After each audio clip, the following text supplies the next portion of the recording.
Allora, ci sono tante questioni, ma magari vi avremo ancora ospiti, ci potrete raccontare meglio. Molto Intanto volentieri. era importante anche poi parlare della festa che ci sarà domenica alla Certo. Fiera di Padova e torneremo a discutere anche di questo. Questioni fiscali, il fisco, vabbè, è è il problema attuale, cioè il lavoro è un problema, Sì. appunto prima anche qui, come muovere l'economia in un discorso di indipendenza e quale fiscalità e il residuo che abbiamo di debito pubblico che comunque grava, che non ci sgraverebbero, anzi ce lo moltiplicherebbero per 10 con decreto effetto Sì, due o immediato. tre temucci così veloci Leggerissimi. veloci. Ma io parto da un principio, ad esempio, il debito pubblico non l'abbiamo creato noi, quindi e ci sono le prove. Negli ultimi 20 anni noi abbiamo avuto sempre un residuo fiscale attivo nei confronti del sistema Italia. Cos'è un residuo fiscale? Io pago 100 di tasse, mando a Roma, intesa come istituzione chiaramente, niente contro Roma o contro i romani, 100, mi torna in servizi X. Bene, il residuo fiscale, quindi soldi che i veneti ogni anno pagano e non tornano, è 21 miliardi di euro ogni anno, più 8 miliardi di euro di interessi sul debito pubblico che non abbiamo creato noi, perché se noi abbiamo un residuo fiscale attivo vuol dire che non possiamo aver creato un debito pubblico, fanno circa 30 miliardi di euro che ogni anno dal Veneto escono e non tornano.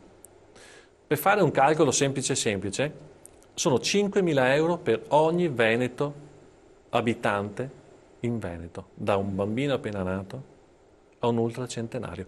Con 5.000 euro una famiglia regala 20.000 euro all'anno.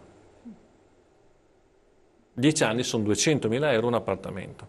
Allora, con questi dati è facile anche dire già da domani, tenendoci anche soltanto il residuo fiscale e facendo gli sciocchi e non riformando tutto per avere maggiori servizi e minori sprechi, già con 20 miliardi noi possiamo rimettere in moto l'economia con cose veramente semplici. Prima, la tassazione fiscale al 68% su una società è vessazione, non è tassazione.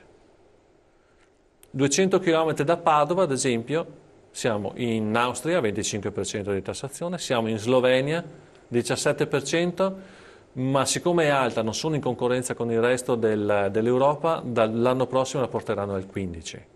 Non possiamo pensare che un'impresa viva in Veneto A livello con il competitivo. 68% di tassazione. E le imprese che vanno via dal Veneto, quelle grandi, vediamo l'Electrolux ad esempio, vanno via dall'Italia, non dal Veneto, perché non hanno la possibilità di programmare, non c'è visione. La stessa Daimler ha emesso dei bond, dei titoli suoi, dove hanno scritto nella parte italiana del contratto verrà saldato con la moneta vigente al momento della scadenza. 2015, non Allora voi andate 2050. ad attaccare la moneta anche. No, quella è No? un'altra cosa, quella sarà poi sempre il popolo veneto a deciderla. Possiamo anche restare serenamente nell'euro, anche se è un po' un tabù imposto mediaticamente, perché l'Austria, se non ottengono quello che vogliono nel 2018, va fuori dall'euro. Chiaramente non si scrive sui giornali, si sa attraverso colleghi in Slovenia.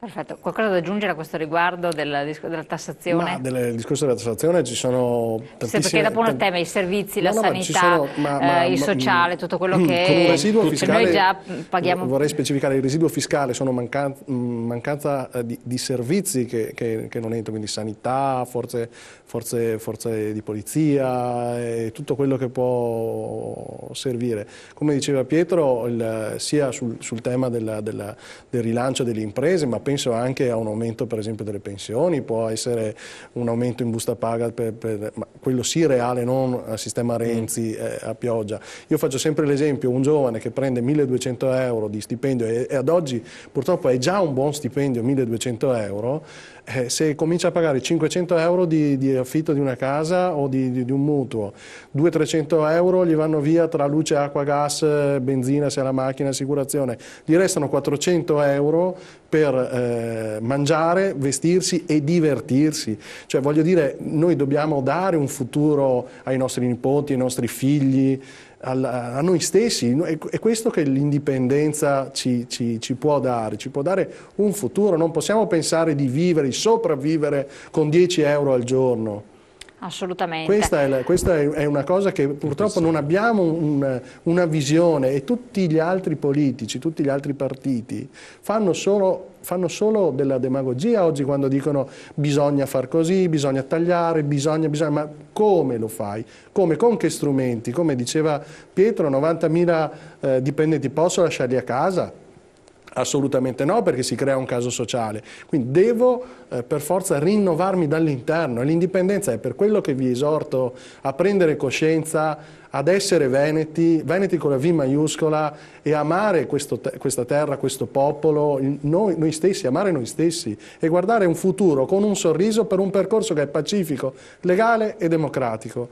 E a Padova, domenica, al Padiglione 2, saremo tantissimi, ma tantissimi anche chi magari non si sente profondamente indipendentista, ma è curioso di vedere, di provare, di toccare con mano che cos'è il messaggio dell'indipendenza, perché quello che vogliamo portare a Padova è proprio un messaggio di felicità, di serenità, facendo riscoprire le nostre tradizioni. Deve essere una festa. Perfetto. Allora, chiedo alla regia se magari ci mette a posto il monitor, perché non abbiamo più il senso del tempo che ci corre, quindi non vorrei che sforassimo con la trasmissione. Però un'altra domanda rapidissima, sì. Questione pensioni?